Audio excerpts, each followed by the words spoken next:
Dear Lady Love TV.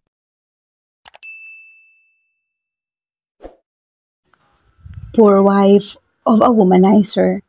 Tunghayan na po natin ang ikalawang bahagi. Bigla na lang bumukas ang pinto ng kwarto. Sa gulat niya na itulak niya ng malakas kaya napahiga ako sa sahig. Sino kaya kasama mo? Sigaw na matandang babae na pumasok sa kwarto niya. I think this is her butler here. Manang?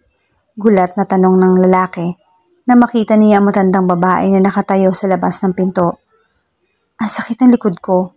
Damn, bakit ang lakas ng babaeng to kumakatulak? Tinulak niya ba naman ako palayo sa kanya nang biglang bumukas ang pinto ng room niya and she immediately tied her robe.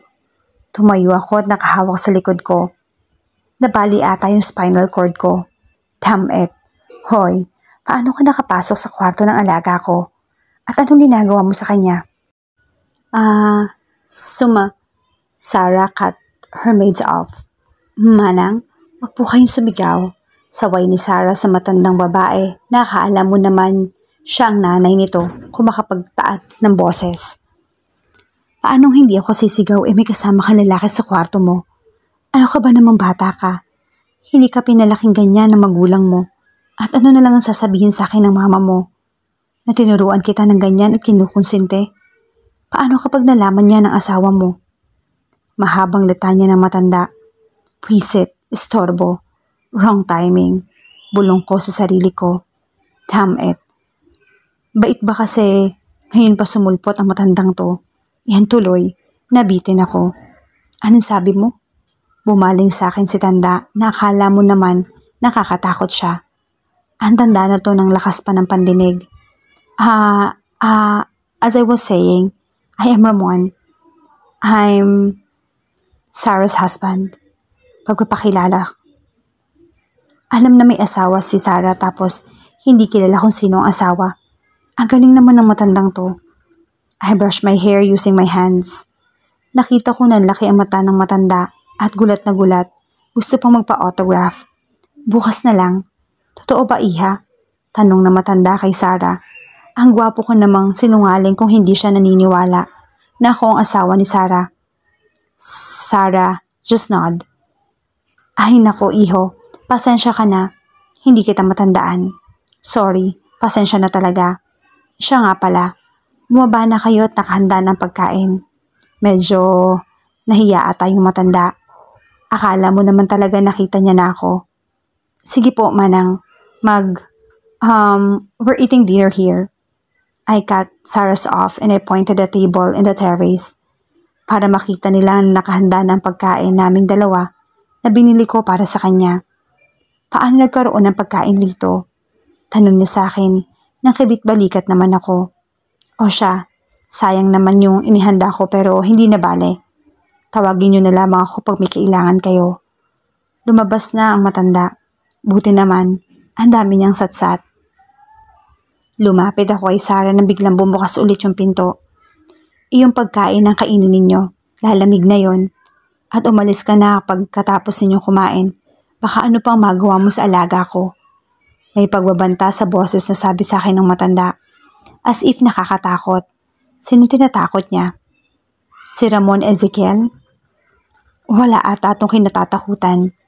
Diyan lang siya nagkakamali. That old woman is a big disturbance. I irritatedly said. Magtigil ka nga. Saway naman sa akin ni Sarah na ikinatingin ko sa kanya. Ang sama ng tingin niya sa akin. Ano bang kasalanan ko at ganyan siya? Siya pa nga itong may atraso sa akin. She didn't kiss me back. Ganun ba siya kagalit para hindi niya tugunin yung halik ko? Her lips is so smooth and sweet. I want to kiss her again. Ano nangyayari sa'yo, Ramon? Bakit ko naman gugustuhin? First kiss ha? I asked her that make her blush. Cute. Mas gumaganda siya kapag namumula. Liar ka na. Stealer ka pa. I hate you. Inis na sabi niya sa akin at inirapan ako. Ayos na nga sana yung liar and stealer. Wag lang yung hate. Naglakad siya papasok sa walk-in closet niya. You must be thankful for being your first kiss. Pang-asar ko sa kanya. Ewan ko ba kung namumula siya dahil sa kilig o Baka dahil sa inis. Kaya niya hindi tinugon yung halik ko dahil hindi siya marunong. Dapat pala araw-araw ko siyang halikan para naman may lesson na siya mula sa akin. Umalis ka na nga. Ang kapal na mukha mong sabihin yan. Pwes, kung gusto mo na manakawan ng first kiss at ang nakakainis pa doon, ikaw pa ang nakakuha nun. Kainis ka. Naaasar niya sabi sa akin at inilamos ang mukha niya na mas lalong namula. Grabe, ang cute niyang asarin lalo pa siyang namumula. Every girl's dream that I am their first kiss. Dagdag ko pa habang nakangisi.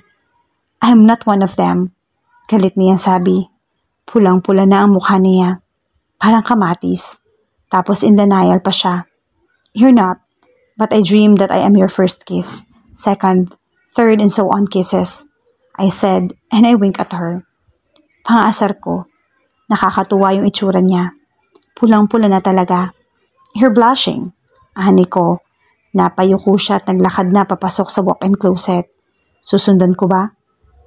Wag na, baka iba pang makain namin dito. Umupo ako sa cuff before I turn off the TV. Hindi ko alam kung bakit nagkakaganyan yung asawa ko. I asked Andy kung kasama niya si Sarah. She's Sarah's my wife. I called her Sarah para unique. Pinuntahan ko siya sa mall pero iniwasan naman ako. Gusto niya yung umuwi so hinatid ko na lang siya. Wala naman akong plano na ilabas siya. Sinundan ko siya sa loob ng bahay nila para makausap ko siya. I want to explain even if she's not asking. Visit naman kasi. I make her cry. She cried. Kaya hinayaan ko na lang siyang umakyat. Alam kong pagod siya kaya hindi ko kinulit ng masyado. I offer to bring her a food. She just nod and I find it so cold. So I drive away from her house and I go to the restaurant to buy some food. Nagmamadali akong bumalik sa bahay niya. Mahirap na baka tulog na siya. Pumasok na ako kasi hindi naman nakalock yung gate at main door tapos wala naman yung guard. Pumasok na ako, hindi naman ako napansin ng mga kasambahay na naglilinis sa salas. So I go upstairs and enter to her room. Hindi rin nakalock kasi easy kong nakapasok. Magnanakaw lang ako. Nasamsam na lahat ng gamit rito. Walang kamalay-malay ang tao. Buti na lang at gwapo ako, hindi magnanakaw. Hinanap ko siya sa kwarto niya, wala siya. Siguro naliligo siya. I turn on the TV para malibang habang hinihintay ko siya. Ang tagal, sobra. Kaya hinanda ko ng mesa. Nung kakainin namin, buti na lang dumaan ako ng grocery. Bumili ako ng chips. Bala ko sana mag-movie marathon kasama siya. Ngayon lang to. Kaya ayun, nahiga ako sa kama habang kumakain at nanunood. Napansin kong bumukas yung pinto and I saw her. She's just wearing a pink bathrobe. Why she's so hot?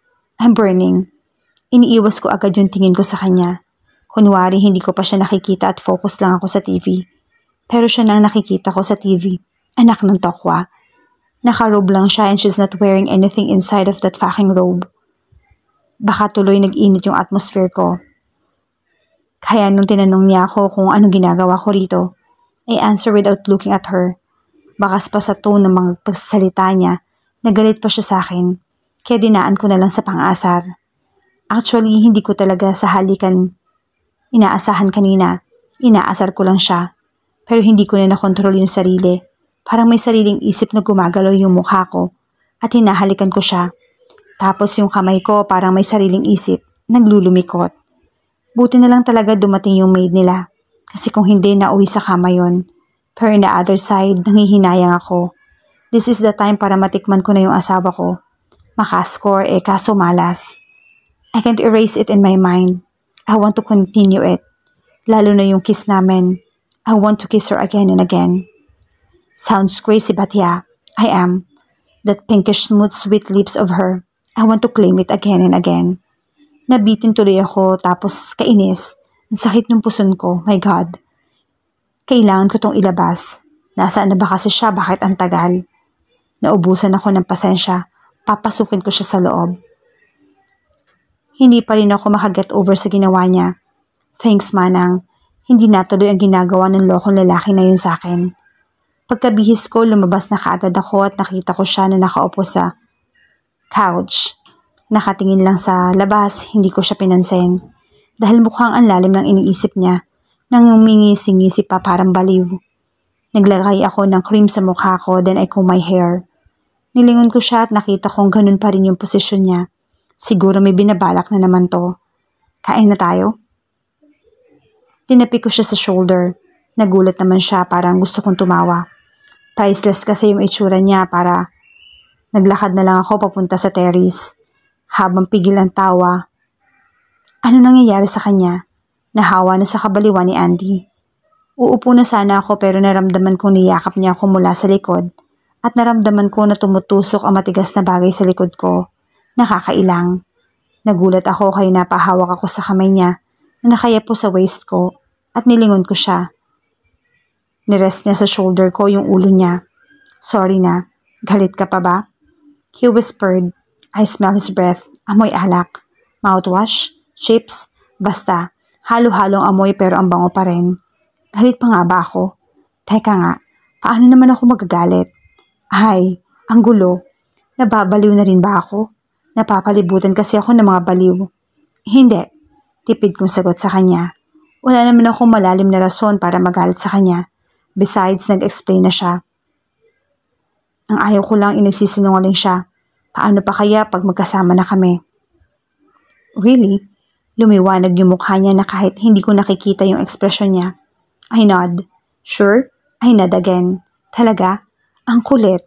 Sabi ng hindi na. Kailangan ulit-ulitin. Gusto ata ako nitong magalit ng tuluyan. So I nod again. Kiss mo nga ako? He demanded.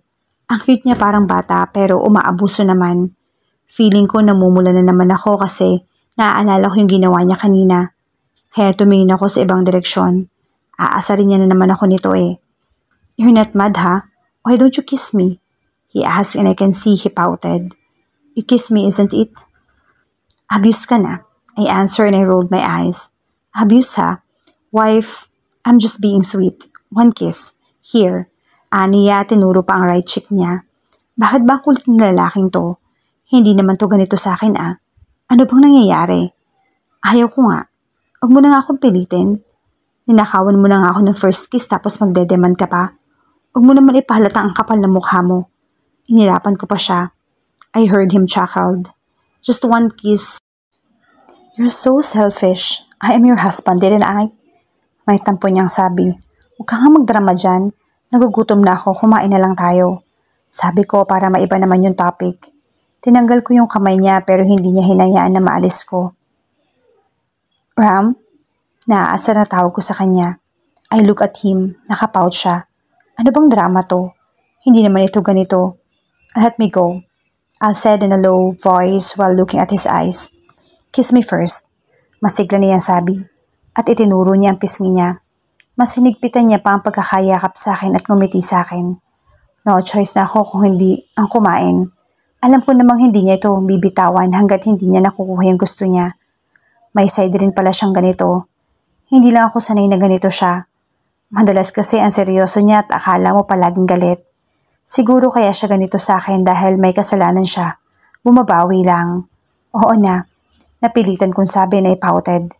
Wala naman sigurong masama kung pagbibigyan ko siya. Nagsorry na naman siya sa akin with explanation kahit na hindi ko sinasabing mag-explain pa siya. Marurong rin naman palang umiti. Napangiti ako na makita ang ngiti niya. Ngayon ko lang nakita ang ngiti niya at malapitan pa. Makalaglag panty. Ang gwapo niya. Hindi ko may tatanggi. Pakiramdam ko na mula ako. Dahan-dahan kong inilapit yung mukha ko sa kanya at hinalikan siya sa pisngi. Nagulat siya sa ginawa ko at nakita ko kung paano namula yung pisngi niya. Mas lalo siyang gumagwapo. Tsaka ang cute niya. Nag-blush. You're blushing. Itinaas ko yung kamay ko at sinundot ko yung cheek niya. Tapos lalo siyang namula. Napangiti na naman ako. Nung makita ko siyang ganyan, nawawala yung inis ko. Para nagsiliparan lahat ng tampo ko. And it's my turn. Ako naman namang aasal sa kanya. Akala niya ba siya lang yung marunong? Hindi. Ang cute pa rin. Tumatawa kong sabi. Tumatawa ako pero siya speechless. Humarap na ako sa kanya. Nakahawak pa rin siya sa akin nakayapos pala. Tapos sinusundot ko na yung both cheek niya. Ang lambot. Ang cute. parang bata. "Don't tease me, wife," he said in a baritone voice. Ang serious na mukha niya kaya napatigil ako sa pagtusok sa pisngi niya. Baka ano pang gawin nito sa akin, mahirap na. Nanlaki yung mata ko sa ginawa niya. Para naghahabulan yung dugo ko paakyat sa mukha ko. May second kiss. "Ram!" I screamed. Pinalo ko siya sa balikat. Napayuko ako. Kasi naman namumula ako. Nagiinit yung pisngi ko. Nakasandal sa chest niya yung mukha ko. Naaamoy ko na naman yung pabango niya. Ninakawan na naman ako ng halik sa lips. I'm sure ako naman ang namumula ngayon. "Hiding your face, ha? I know you're blushing. Let's eat." Ani yan na may pang-aasar. Kaya bumitaw na ako sa kanya. Pinaghugot niya ako ng upuan at pinaupo ako roon bago siya naupo sa harap ko. "Hi, ako nga pala si Levi Reyes. Classmate ko si Sarah. Magkaibigan rin kami pero hindi lang kaibigan yung turing ko sa kanya. I think I'm falling in love to her." Papunta ako sa bahay niya. Well, alam kong saan siya nakatira. Minsan ko na rin siyang hinatid sa kanila. Nagdadrive na ako papunta kay Sarah. Yayayain ko siyang mag-dinner. Kasama sana si Andy pero sabi niya may lakad siya so si Sarah na lang yung dadaanan ko. For sure, sasama yon. Minsan nga lang ako mag-aya, tinanggihan pa ako ni Andy. Saan naman kaya yun pupunta? Sana pumayag si Sarah. Andito na ako sa tapat ng bahay nila. Bumaba na ako at nakatingin sa bahay niya sa parte kung saan ang kwarto niya. Parang binuhusan ako ng malamig na tubig na makita ko siya na may kasamang lalaki sa terrace ng kwarto niya. Okay lang sana kung nag-uusap sila, pero kasi nakayakap sa kanya yung lalaki. Tapos mukha naman nag-e-enjoy siya. Maya-maya hinalikan niya sa cheek yung lalaki. Ang lawak ng ngiti niya. Nilalaro-laro pa niya yung pisngi ng lalaki. Humarap pa nga siya dito, tsaka pinagpatuloy ang ginagawa niya sa pisngi nito. Tumigil sa paglalaro sa pisngi ng lalaki si Sarah at hinalikan siya sa labi. Bakit parang nasasaktan ako? Mahal ko na ba siya? Hindi ba kaibigan lang naman niya ako? I won't judge her.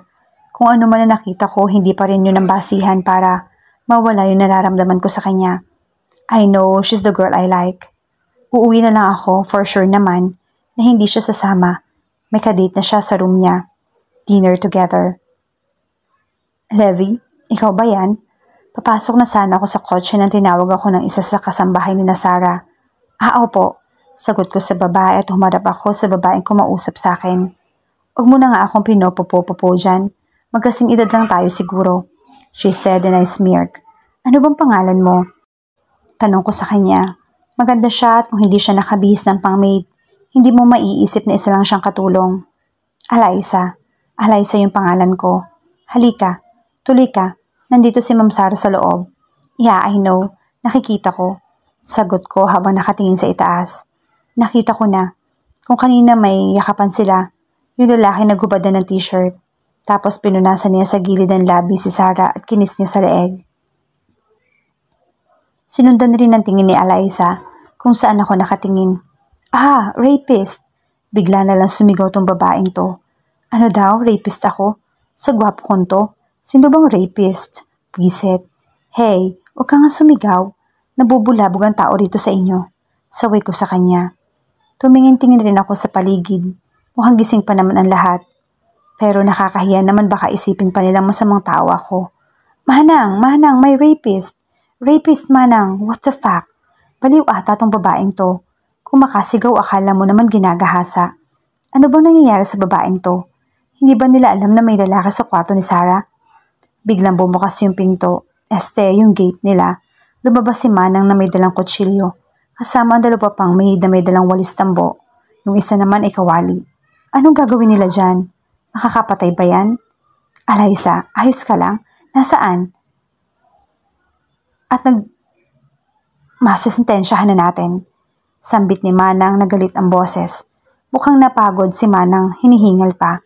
Sino bang rapist at nasaan? Tanong ng maid na may dalang tambo. Rapist? Ang gwapo namang rapist. Yang katabi mo? Sabi naman nung may dalang kawali. Parang gusto kong matawa. Anak ng tokwa. Saan ang gera? Hindi si Sir Levi. May lalaki sa loob ng bahay. Hindi makapaniwalang sabi ni Alaysa. Sa loob ng bahay? Hindi ba nila kilala kasama ni Sarah sa itaas? O hindi nila alam na may lalaki sa kwarto nito? Sa loob ng bahay? Ay, imahinasyon mo lang yon. Ikaw na bata ka, aatakihin ako sa'yo. Pumasok ka na nga. Pagalit na sabi ni Manang. Napahawak siya sa dibdib niya. Tapos hinawakan siya ng may dalang kawali. Manang, okay ka lang po? Tanong ng may dalang kawali. Oo. Ano ka ba namang bata ka? Ayos lang ako. O siya, pasok na, sabi ni Manang. Talagang hindi niya matapos sasabihin niya kasi dumating si Sarah. Ano pong nangyayari dito? Levi, anong ginagawa mo rito? Gulat na tanong ni Sarah.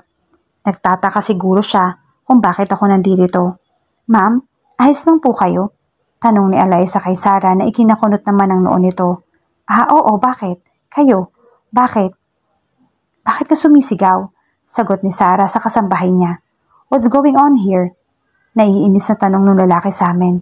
Aba, loko siya ha? Siga. Siya ang rapist. Tinuro ni Eliza yung lalaking tumabi kay Sarah at nilagay ang kamay sa bewang nito. Sino ka? Sabay na sabi nung dalawang kasama ni Manang. Hindi ako nagsalita. Gusto kong marinig ang paliwanag nila. Me? Rapist? This face? What you called rapist? You're blind. I'm too handsome to be a rapist, right baby?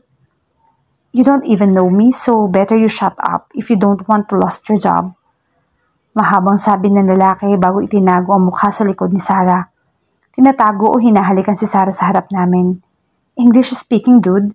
Grabe, ang yabang mo talaga kahit kailan. Ay naku, naiiling-iling si Manang.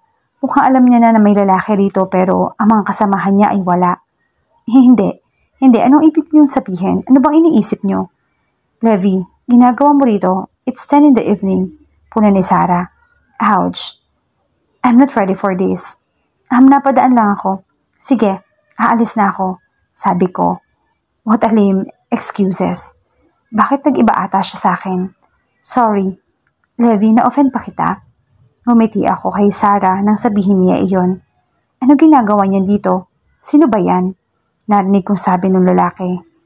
Kung umasta, akala mo naman kung sino. He's my classmate. Napadaan daw siya. Narinig mo naman siguro. Sagot ni Sarah at ngumiti sa lalaking kasama niya. Classmate? May classmate bang pupuntahan ka ng ganitong oras? Kung napadaan, edi sana umalis na yan kanina pa. Mukha naman sinasadya niyang pumunta rito. Inis na sabi ng lalaki. Ram, saway nito. Umalis na yung lalaki at sinundan ni Sarah pero dali-dali siyang nagpaharurot ng sasakyan paalis sa bahay nila. Ano nangyari doon? Bastusan lang ha? Gago kung umasta parang hindi ako kilala. Kung sa bagay, hindi niya naman talaga ako inilala at hindi ko rin siya kilala. Sa pagkakataong ito, natila na pagbintangan ng malimparatang si Ram sa loob ng tahanan ni Sarah. Ano na nga ba ang sunod na magaganap sa kanilang pagsasama? Malaman kaya ng mga tao sa paligid nila ang tunay na estado sa pagitan nilang dalawa. Yan ang ating aalamin sa pagpapatuloy ng ating kwento bukas sa ganito ring oras. Shout out sa lahat nating masugid na taga-subaybay. Maraming salamat po sa patuloy ninyong pagsama sa amin sa kwentong ito. Hanggang sa muli, mag-ingat po tayong lahat.